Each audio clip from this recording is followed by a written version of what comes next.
चलो ये भौजी देव घर नगरिया बानिल माथे गेरुआ पगरिया। चलो ये भौजी देव घर नगरिया बानिल माथे गेरुआ पगरिया। रहिया चले में कांवर हिलता है ई बोल बम बोलला से भौजी सुकून मिलता है कि बोल बम बोलला से भौजी सुकून मिलता है।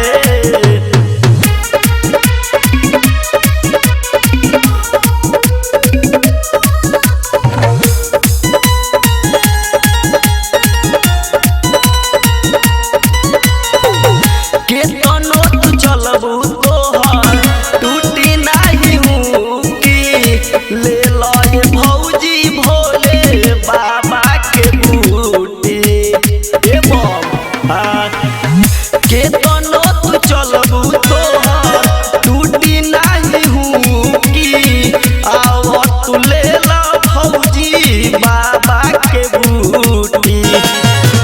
फेरी है नजर फूल खिलता है कि बोल बम बोलला से भौजी सुकून मिलता है कि बोल बम बोलला से भौजी सुकून मिलता